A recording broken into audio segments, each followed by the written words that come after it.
Now, I think a lot of people are going to be wearing hats like that Joshua had on the first in line, because it sounds like it's going to be nasty on Saturday. It's going to be stormy, and boy, I just remember that parade back in 2015, how fun that was in the whole city. Got excited about that championship. Hopefully they can do it again. Let's take you outside to the Oregon coast. First of all, it's drizzly and rainy out at Newport right now, as you can see, 48 degrees. It's just been that way kind of all day long. The wind is fairly light, but it's out of the south-southwest, unlike Portland, where we've had a light east wind all day. Now, off the coast of Newport, about 300 miles, there was the swarm of earthquakes about 4 or 5 o'clock this afternoon. The largest one in this group was a 5.7, which is, pretty substantial. Many of them were in the 4.4 magnitude range. But again, no tsunami spawned by that swarm of earthquakes, and I didn't hear about any shaking being felt on the Oregon coast, but that happened today.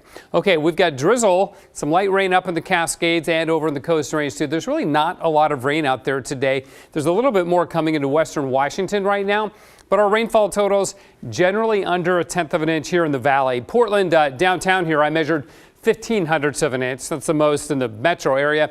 Astoria now up to 2,900ths of an inch as it continues to come down, and Hood River just 400ths of an inch, although I hear there's a little bit of snow on the ground out there.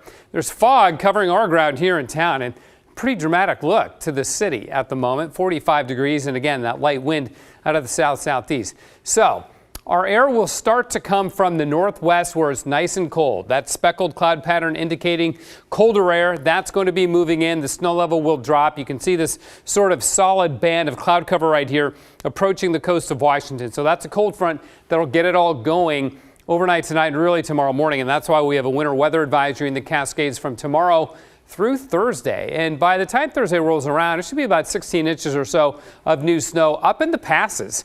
So driving is going to get bad, not only in the Cascades, but also in the Coast Range. The lower parts of the coast, or the upper parts of the Coast Range passes, will begin to see snow as well. And winter weather advisories across most of the mountain ranges now in the west. Here's the situation. You can see the snow in the mountains here really picking up as we go into Thursday. The Coast Range will take a little bit longer, more like Thursday night, Friday, for the snow to hit you.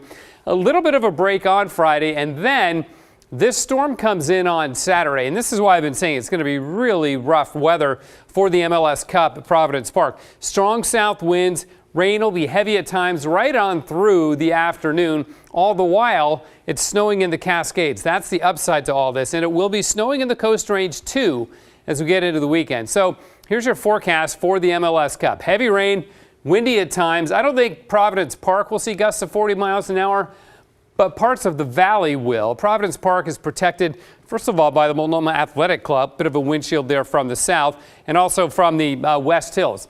Temperatures in the 40s, highs and lows. So again, a pretty nasty day, but you know what? It's MLS Cup, right? All right, here's one snowfall forecast for Government Camp, and watch how it just ramps up day by day by day. And by the time we roll into next week, we're looking about at 2 feet of snow at Government Camp, but it's going to be a lot heavier up at the ski areas, and we'll run this out for 10 days, okay? And that forecast of 98 inches of Mount Rainier, that's totally doable and possible in the Cascades. That could happen. That's about 60 inches for Mount Hood, Hoodoo, Anthony Lakes, a couple of feet.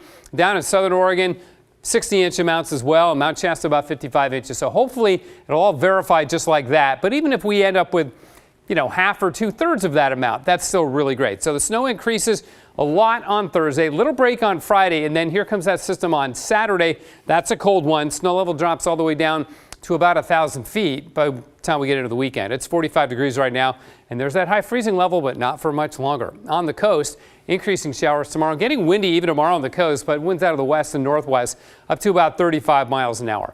Foggy tonight in the valleys. Showers tomorrow up in the Cascades, increasing snow with the snow level, believe it or not, by tomorrow night, be down about 2,000 feet.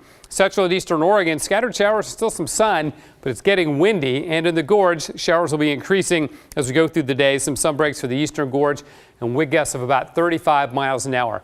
We've got the fog tonight. We'll have showers tomorrow. A cool day. See, that temperature change is only a couple degrees.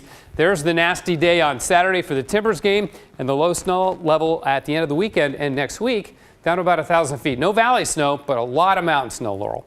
Sounds like some Christmas skiing on the way. Thank you, Matt.